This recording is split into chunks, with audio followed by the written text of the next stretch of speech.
Living in the U.S. without health insurance? It might sound fine until one emergency room visit leaves you with tens of thousands of dollars in bills. The good news: if you don't get insurance through your job, you can still buy coverage through the government's Marketplace, and you might qualify for huge financial help. But how do you sign up, avoid costly mistakes, and choose the right plan without drowning in jargon? This video gives you a step-by-step guide, clear, honest, and no fluff. In the United States, healthcare is notoriously expensive. Not having insurance means you're gambling with your finances every time you get sick or injured. That's why the federal government created a platform called HealthCare.gov, also known as a marketplace. It's specifically designed to help people who don't have employer-sponsored insurance, like freelancers, students, new immigrants, and small business owners, get affordable coverage. Here's the most important thing to understand. The government offers financial assistance based on your income. That means if your income is low or moderate, you could qualify for hundreds or even thousands of dollars per year to help pay your monthly premiums. But if you don't estimate your income correctly, or if you don't understand how the process works, you could lose out on this help or pick the wrong plan, potentially costing you thousands. So, how do you get started? First, go to HealthCare.gov. The site is fairly easy to use, and you can choose between English and Spanish.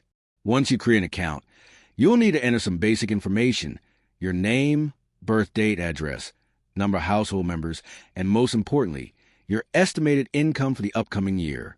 Here's where many people slip up. Your income estimate determines how much financial help you get. If you estimate too low, you might qualify for Medicaid instead, but lose access to marketplace plans. If you estimate too high, you might not receive any assistance at all.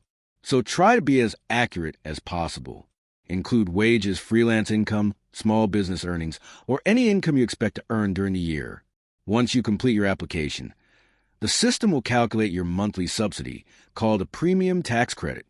This is the amount the government will pay toward your monthly premium. In many cases, people pay as little as $20.50/month for solid insurance, thanks entirely to these subsidies. Next comes the part most people find overwhelming: choosing the right health insurance plan.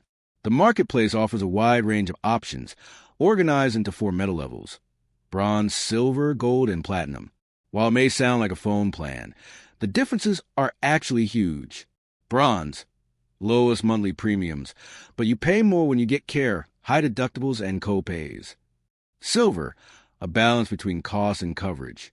This is also the only level that qualifies for cost-sharing reductions if your income is low. Gold and platinum, higher monthly costs but lower expenses when you use care. Great if you have a chronic condition or need frequent medical services. A key tip here: don't just focus on the monthly premium. You should also consider deductible, the amount you must pay out of pocket before the insurance kicks in. Out-of-pocket max, the most you'll pay in a year before insurance covers everything. Copay, the fixed cost you pay for doctor visits, prescriptions, or tests. Network, which doctors and hospitals are included. If your doctor isn't in network, you could end up paying much more or getting denied coverage. If you're not sure what these terms mean, don't worry. Marketplace plans come with comparison tools, and you can also get free help from certified navigators in your area. Once you've chosen your plan, you'll move on to confirmation and payment. You don't need to pay for the entire year up front, just the first month's premium to activate your coverage.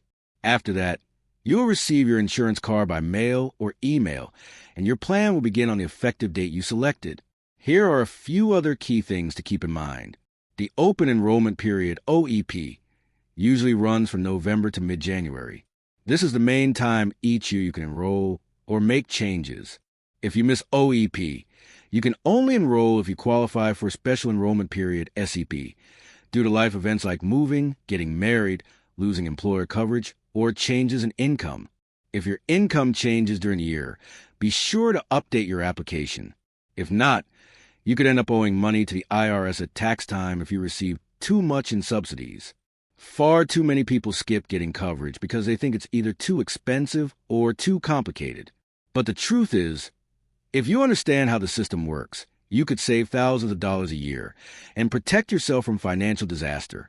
Yes, The Marketplace has its flaws. It may take a few hours to create an account, estimate your income, compare plans, and choose the right one.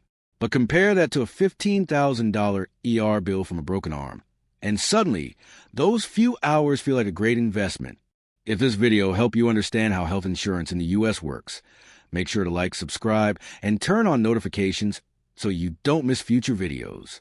In upcoming episodes, I'll walk you through comparing real plans, how to apply for Medicaid if you qualify, and tips to lower your out-of-pocket medical costs legally and effectively.